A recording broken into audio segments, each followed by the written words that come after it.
स्वागत है आपका इस चैनल पर। आज हम लोग केमिस्ट्री इंटरमीडिएट बिहार बोर्ड में आए हुए प्रश्नों को सॉल्व करेंगे, उसका उत्तर जानेंगे।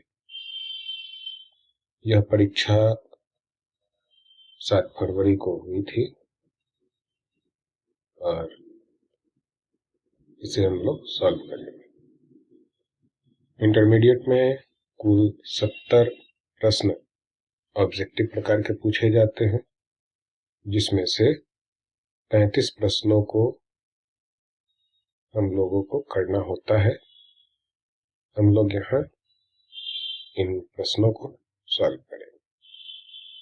पहला प्रश्न जैसा कि देख रहे हैं, एक फलक केंद्रित घनाकार इकाई सेल में परमाणु की संख्या क्या होती है, यह पूछा गया है।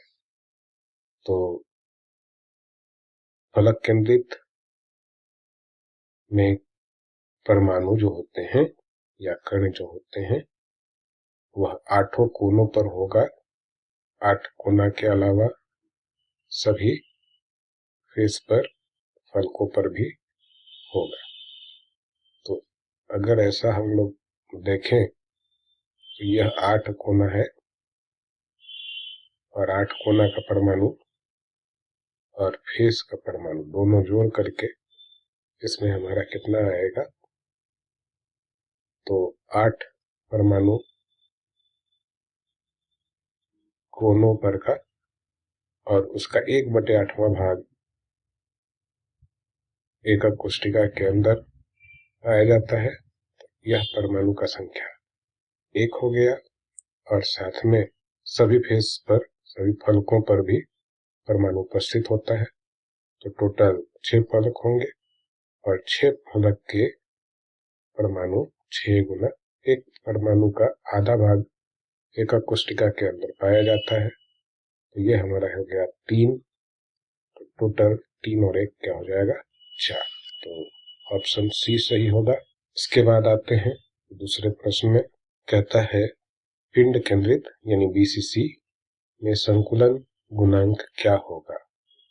तो संकुलन गुणांक जो होता है एफसीसी में 0.74 होता है, बीसीसी में 0.68 होता है और एससी में 0.524 होता है। ठीक है, तो यहाँ पे हमारा ये वाला ऑप्शन होगा 0.68। प्रश्न संख्या 3 की तरफ बढ़े तो इसमें पूछा जा रहा है कि लौह चुंबकीय पदार्थ कौन सा है। लौह चुंबकीय पदार्थ कौन सा है, तो ये हमारा Fe होता है, आयरन होता है, लोहा होता है। इसके बाद अगले क्वेश्चन की तरफ बढ़े। निम्नलिखित में किसमें फ्रैंकल दोष पाया जाएगा। फ्रैंकल दोष क्या होता है, वैसा दोष होता है जिसमें इस फ्रैंकल दोष में कैटायन अपने स्थान से निकलकर बीच के अंतरकाशीय स्थान में, बीच के इंटरस्टिशियल प्लेस में इंटर कर जाते हैं। तो हमेशा ये याद रखना है कि फ्रैंकल डिफेक्ट जो है अल्कली मेटल के हैलाइड में नहीं पाया जाएगा। ये तो आयनिक प्रकार का है। तो आयनिक प्रकार का यहाँ पे 2 ही ऑप्शन है, ग्रेफाइट और हीरा जो है यह तो आयनिक प्रकार का ठोस होता ही नहीं है। तो हम लोग बात करें सोडियम क्लोराइड और सिल्वर क्लोराइड। सिल्वर क्लोराइड यहाँ पे राइट ऑप्शन है।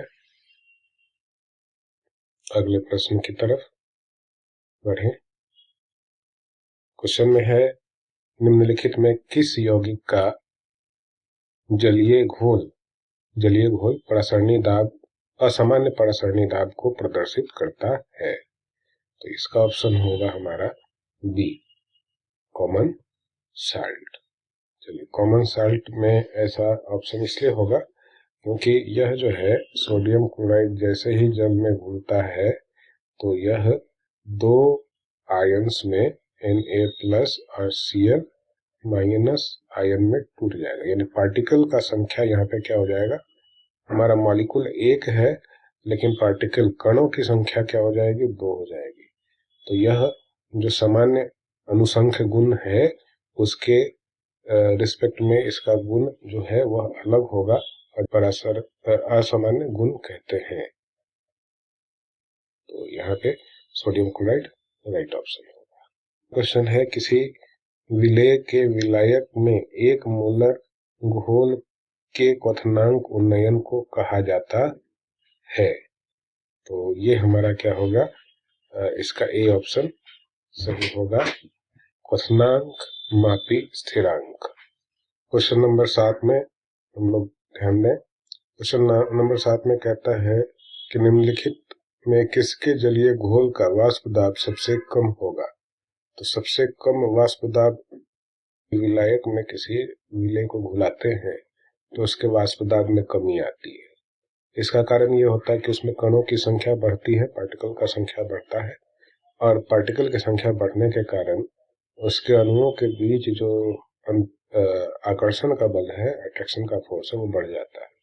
तो अब जितना ज्यादा कण होगा उतना ही ज्यादा उसमें आकर्षण का बल होगा और उतना ही कम वाष्प दाब होगा। सबसे ज्यादा कणों की संख्या जो है यह ऑप्शन नंबर डी में है।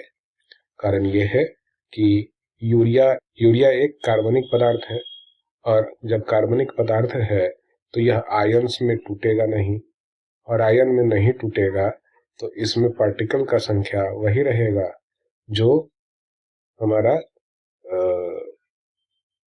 विलेय में घुलाने से पहले होगा।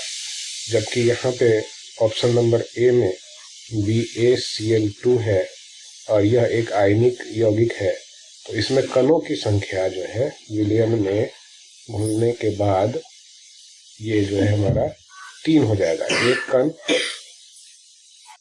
और 2 कण, 2 आयन क्लोरीन का।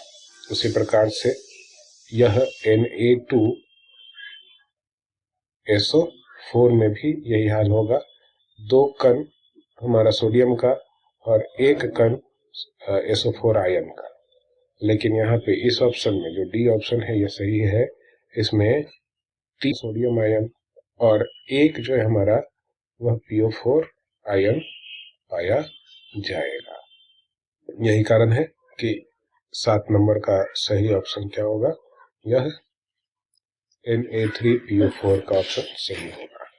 क्वेश्चन नंबर 8 में हम लोग बढ़े। क्वेश्चन नंबर 8 में कहता है कि 234.2 ग्राम हमारा क्या है, घोल है, और इस घोल में हमारा घुल्य ये जो है हमारा वह 34.2 ग्राम है।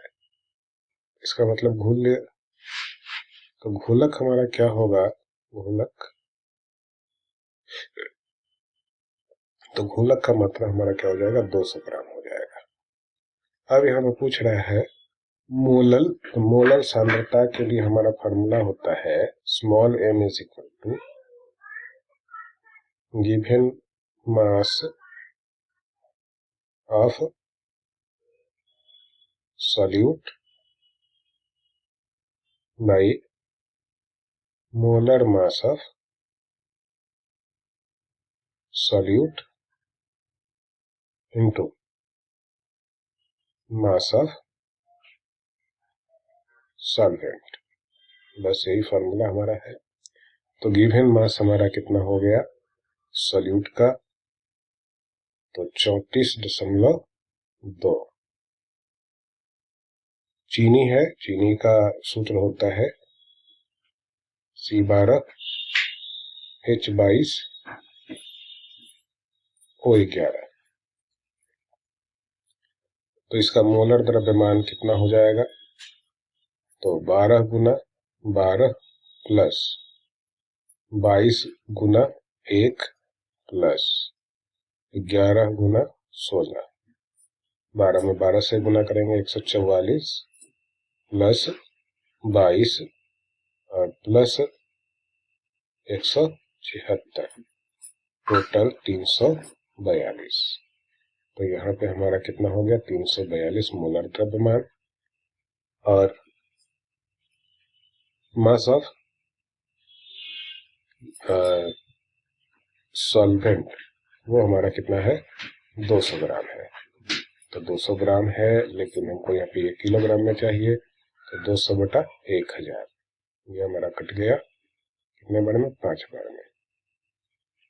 ये हमारा पॉइंट को हटा दो, नीचे 10 लगा दो, और ये भी 2 बार में कट गया, और ये 1 बार में कट गया, यानी 1/2। सही ऑप्शन क्या हो जाएगा हमारा, बी ऑप्शन सही होगा। 9 नंबर क्वेश्चन में पूछा जा रहा है कि फैराडे के पहले नियम के अनुसार विद्युत अपघटन संबंधी पहला नियम क्या कहता है। तो यहाँ पे कहा गया है कि Q के मात्रा पर हमारा द्रव्यमान निर्भर करता है। किसी भी इलेक्ट्रोड पर एकत्रित होने वाला द्रव्यमान जो M है वह समानुपाती होता है किसके, Q के। M बराबर, ये समानुपाती का चिन्ह हटाते हैं तो Z यहाँ पे लग जाता है, तो Z Q। अब जहां तक हम लोग जानते हैं यहाँ पे ये तो कोई ऑप्शन है नहीं, तो ये इसी से जुड़ा हुआ है। अब हम लोग ये भी जानते हैं कि I यानी धारा, यहाँ पे I को C से सूचित किया गया है, तो I बराबर क्या होता है, Q/T होता है। इकाई समय में प्रवाहित होने वाले आवेशों को हम लोग क्या कहते हैं, I कहते हैं। तो लिख सकते हैं Q बराबर I/T, या फिर लिख सकते हैं C/T। तो यहाँ पे हमारा सही आंसर होगा M बराबर ZC/T। तो ऑप्शन नंबर बी हमारा सही होगा। अब तनुता बढ़ाने पर किसी विद्युत अपघटे का विशिष्ट चालकत्व का क्या होता है। तो ऐसे यहाँ पे हम लोग का क्या होगा, विशिष्ट चालकत्व घटता है तनुता बढ़ाने पर, पतला अगर होगा तो उसका चालकता क्या होगा, घटेगा। 11 नंबर क्वेश्चन में A, B, C और D धातुओं का मानक अवकरण विभव दिया हुआ है, स्टैंडर्ड रिडक्शन पोटेंशियल दिया हुआ है। तो सबसे ज्यादा अवकरण क्षमता किसमें होगा, तो यहाँ पे हमारा सबसे ज्यादा जिसका नेगेटिव में वैल्यू है और जो सबसे कम वैल्यू है वही हमारा सबसे ज्यादा रिडक्शन पोटेंशियल वाला का अवकारक क्षमता सबसे ज्यादा होगा, यानी ऐसा ऑप्शन क्या होगा, ए से होता है। निम्नलिखित में से कौन द्वितीयक सेल है। द्वितीयक सेल वैसे सेल होते हैं जिसमें केमिकल एनर्जी से इलेक्ट्रिकल एनर्जी और इलेक्ट्रिकल एनर्जी से केमिकल एनर्जी में हम लोग कन्वर्ट कर सकते हैं, तो उसको हम लोग द्वितीयक सेल कहते हैं। तो लीड स्टोरेज सेल जो हमारा है वह द्वितीयक सेल का उदाहरण है। अगले क्वेश्चन में कहता है कि निम्नलिखित में कौन अभिक्रिया के वेग पर ताप के प्रभाव को व्यक्त करता है। आर्हेनियस समीकरण, क्योंकि आर्हेनियस समीकरण में K इज इक्वल टू होता है AE to the power minus EA/RT। यहाँ पे T है, ये T तापमान को व्यक्त कर रहा है, तो यह साफ पता चल रहा है कि इसमें किसका प्रभाव पड़ेगा। तो आर्हेनियस का समीकरण सही आंसर है। अब क्वेश्चन नंबर 14 में आते हैं। इसमें पूछता है कि निम्नलिखित में से कौन प्रथम कोटि की अभिक्रिया नहीं है। तो प्रथम कोटि की अभिक्रिया का पहचान यह है, जितने भी डिकम्पोजिंग अभिक्रियाएं होती हैं, जितने भी टूटने वाली अभिक्रियाएं होती हैं, वो सभी प्रथम कोटि की अभिक्रिया होती हैं। तो यहाँ पे देखा जा रहा है कि यह जो है प्रथम कोटि का है, यह भी टूटने वाला अभिक्रिया है, प्रथम कोटि का है, और यह भी प्रथम कोटि का है। ये जो है ऑप्शन नंबर बी जो है वह सेकेंड ऑर्डर का है, द्वितीय कोटि का अभिक्रिया है। तो यही हमारा सही होगा, ये प्रथम कोटि का नहीं है। अब चलिए यहाँ पे ए जो ऑप्शन है वह छद्म प्रथम कोटि का अभिक्रिया झूठा है, स्यूडो है। और अगले क्वेश्चन की तरफ बढ़े। अगले क्वेश्चन में पूछा जा रहा है कि अभिक्रिया का रेट अभिक्रिया दिया हुआ है, उसमें यह जो रेट है प्रतिकारक का, उसके बारे में पूछा जा रहा है और उसमें ये बताना है कि यह किसके बराबर है। तो हम लोग जैसा कि जानते हैं कि फॉर्मूला होता है d minus D A by A D T is equal to minus D B by B D T. अब हमसे पूछा जा रहा है यही फॉर्मूला केवल इतना कितने के बराबर होगा, तो ए उस तरफ जाएगा और ऊपर में चला जाएगा, तो यहाँ पे हमारा minus D A by D T is equal to हो जाएगा minus A D B by B D T, और ये ऑप्शन हमारा है सी में। अगले क्वेश्चन की तरफ बढ़े। रेडियो सक्रिय 6 रेडियो एक्टिव डिके जो है, हम अभी बताए कि जितने भी डिकम्पोजिंग डिके अभिक्रिया होती हैं वो सब प्रथम कोटि का अभिक्रिया होता है, तो रेडियो सक्रिय रेडियो एक्टिव डिके भी क्या होगा, प्रथम कोटि का अभिक्रिया ही होगा। अब क्वेश्चन नंबर 17 में आगे बढ़ते हैं। 288 केल्विन ताप पर 1 ग्राम चारकोल के द्वारा हाइड्रोजन, मेथेन, कार्बन डाइऑक्साइड एवं अमोनिया गैसों के अधिशोषित आयतन का क्रम क्या होगा। तो इसका जो क्रम होता है वैसे तो सामान्यतः आणविक द्रव्यमान पर निर्भर करता है, लेकिन एक और यहाँ पे बात आएगा कि जिसमें आणविक द्रव्यमान सेकेंडरी है, पहले अट्रैक्शन का फोर्स जो मॉलिक्यूलर अट्रैक्शन है, आकर्षण है, वो यहाँ पे हम लोग को प्रभावित करेगा। तो यहाँ पे सबसे पहली बात अमोनिया में जो है हाइड्रोजन बंध पाया जाता है, हाइड्रोजन बंधन पाया जाता है, तो सबसे ज्यादा जो होगा अधिशोषण अमोनिया का होगा। उसके बाद हमारा जो क्रम चलेगा वो परमाणु द्रव्यमान के आधार पर चलेगा, यानी CO2 से कम CH4 और सबसे कम हाइड्रोजन गैस का अधिशोषण होगा। अगले प्रश्न की तरफ बढ़े। लैंग्यूमर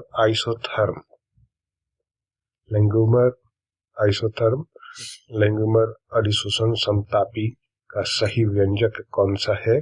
तो इसका उत्तर हमारा होगा लैंग्यूमर आइसोथर्म के लिए इसका उत्तर होगा बी। इसका सही व्यंजक हमारा है x/m is equal to AP 1/1 plus BP।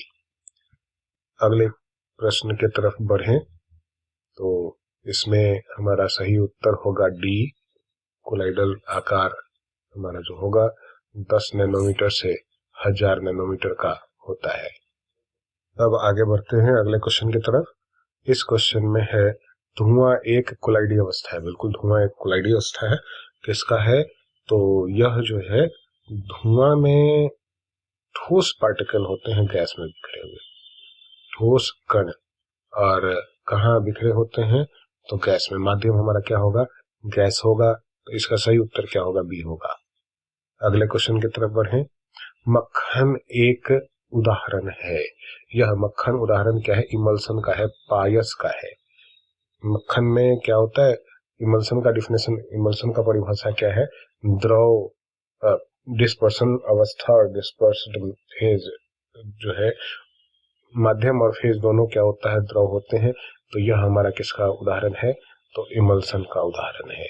प्रश्न है, इस प्रश्न में है कि विच ऑफ द फॉलोइंग, निम्नलिखित में से कौन पदार्थ पाइसी कारक है।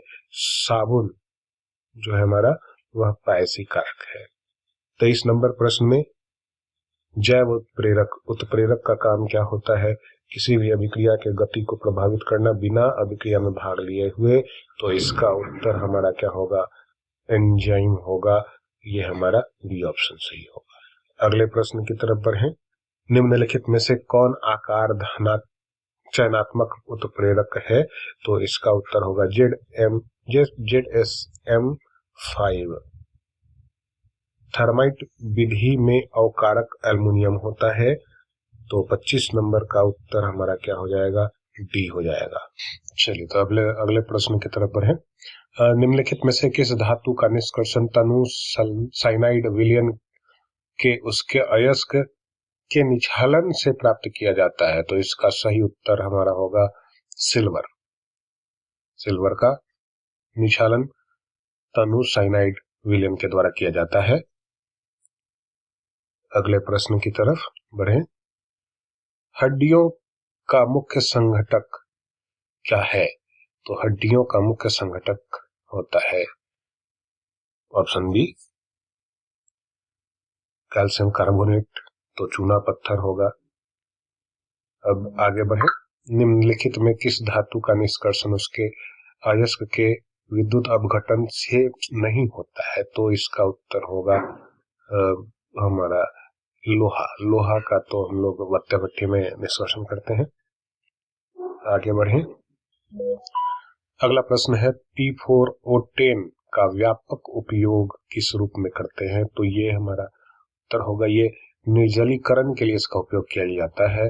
डिहाइड्रेटिंग एजेंट होता है हमारा, तो इसका आंसर होगा हमारा डी। अगले प्रश्न की तरफ बढ़े। सबसे ज्यादा अम्लीय कौन है? इसका उत्तर होगा हमारा बी N2O5 नाइट्रोजन पेंटा ऑक्साइड। अब अगले प्रश्न की तरफ हम लोग बढ़े।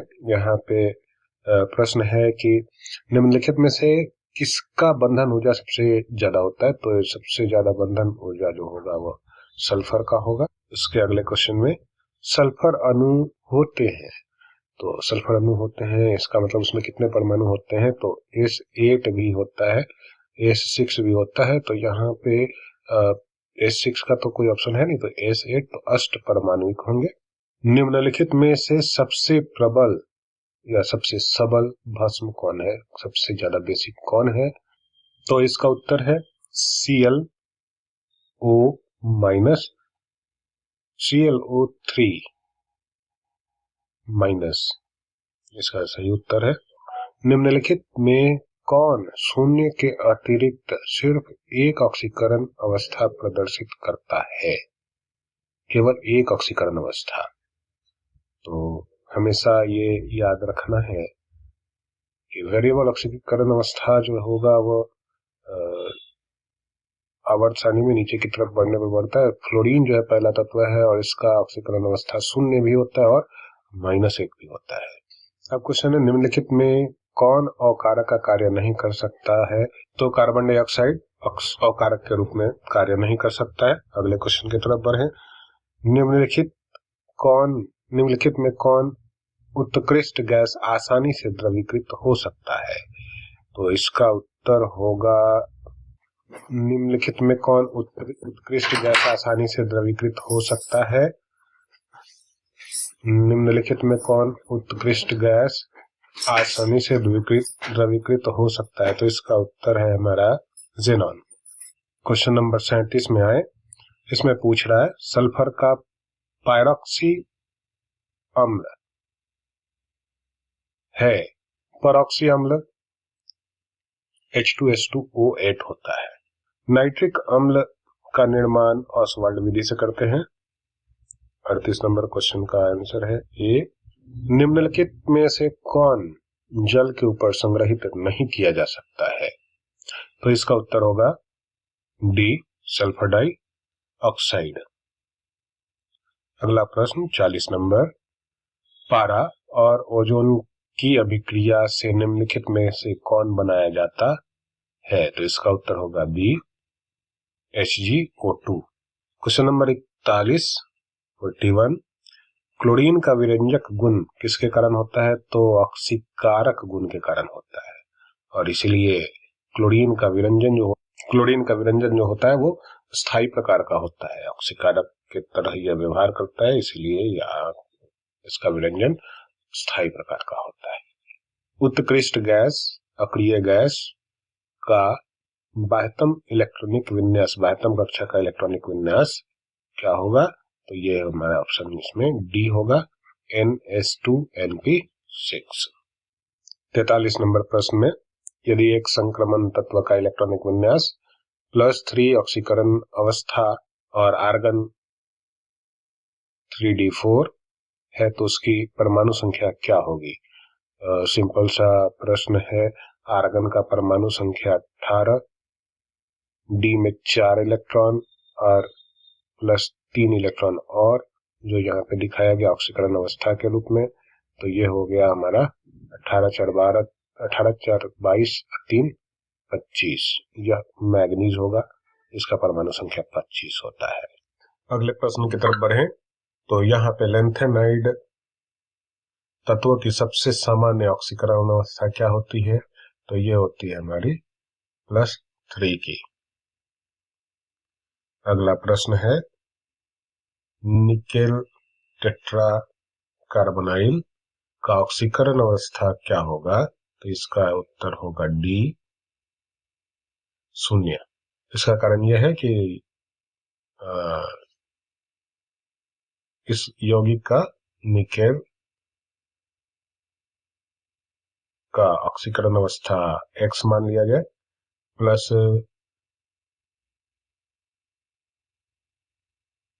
चार गुना 0 और यह एक यौगिक है तो इसका ऑक्सीकरण कुल ऑक्सीकरण संख्या 0 हो गया। तो कार्बन मोनोऑक्साइड 4 है और उसका ऑक्सीकरण अवस्था 0 है, तो ये टोटल हमारा क्या हो गया?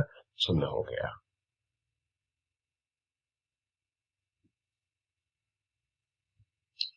इस जटिल यौगिक में आयनों की संख्या कितनी होगी? तो 3 होगी। अगले प्रश्न की तरफ बढ़े तो ये दो जटिल यौगिक है, इसमें एक दूसरे के ये क्या है? तो आयनाइजेशन आइसोमर है, आयनन समावयवी है। अगले प्रश्न में विटामिन B12 में उपस्थित क्या होता है? तो कोबाल्ट पाया जाता है।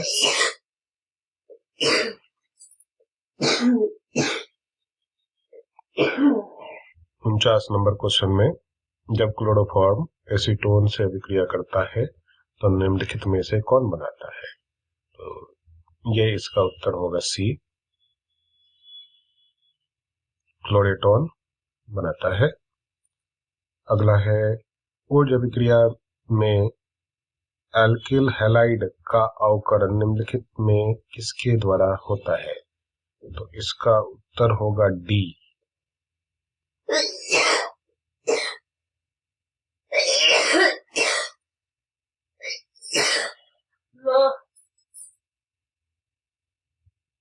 यह अभिक्रिया ड्राई ईथर, शुष्क ईथर और सोडियम के द्वारा किया जाता है। क्वेश्चन नंबर 51, इसमें एथिल ब्रोमाइड को अल्कोहलिक कास्टिक पोटास के साथ उबालने पर क्या बनता है? तो इसका उत्तर होगा बी, एथिलीन बनता है। क्वेश्चन नंबर 52, यह जो अभिक्रिया है यह शुष्क ड्राई ईथर के साथ हो रहा है और सोडियम के उपस्थिति में अभिक्रिया हो रहा है, तो यह क्या है? ऊर्ज अभिक्रिया है। अभी जस्ट पहले यही क्वेश्चन था। निम्नलिखित में कौन सा अभिकर्मक एथिल एमीन से अभिक्रिया कर एथिल अल्कोहल बनाता है? इसका उत्तर होगा इसका option number D, HNO2।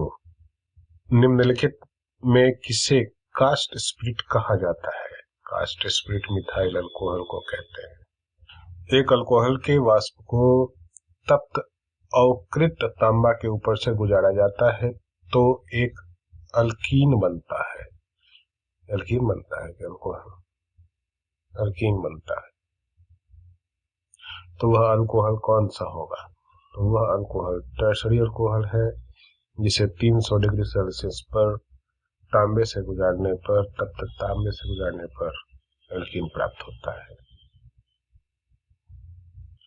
Phenol निम्नलिखित में किसके साथ एक विशेष रंग का यौगिक बनाता है? तो फेरिक क्लोराइड के साथ, फेरिक क्लोराइड के जलीय विलयन के साथ। ईथर का सामान्य सूत्र क्या होता है? ईथर का सामान्य सूत्र CnH2n+2O होता है। निम्नलिखित में कौन अभिक्रमक एसिटल्डिहाइड और एसीटोन दोनों से आसानी से अभिक्रिया करता है? ग्रिग्नार्ड अभिक्रमक। Option B. इसका युग्मक नाम क्या है?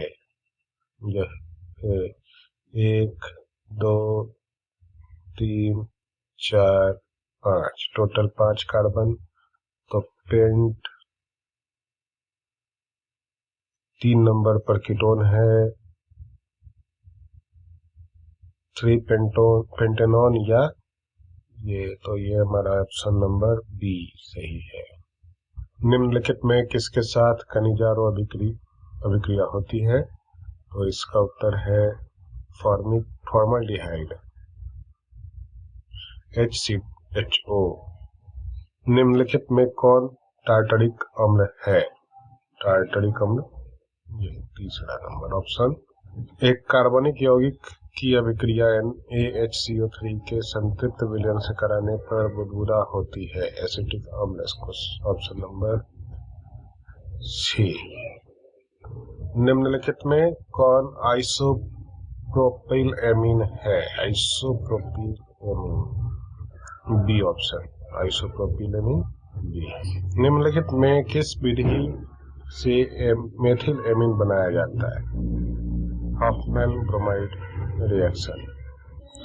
माल्टोज के जल अपघटन से ग्लूकोज के 2 अणु प्राप्त होते हैं। ऑप्शन डी सही।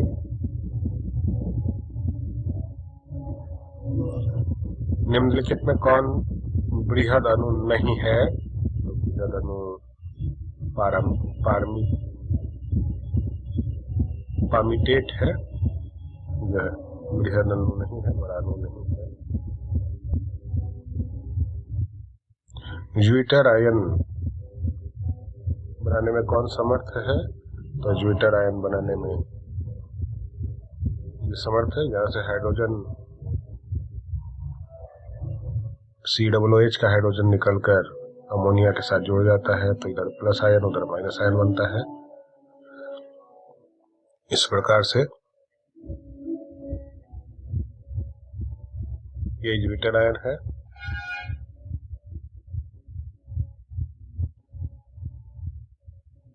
किसका उपयोग प्रतिऑक्सीकारक के रूप में किया जाता है? साइट्रिक अम्ल का उपयोग किया जाता है। राइबोफ्लेविन इसका रासायनिक नाम है। तो विटामिन B2 का। किसका उपयोग उपशामक के रूप में किया जाता है? ऑप्शन ए, लुमिनल का। इसी के साथ धन्यवाद।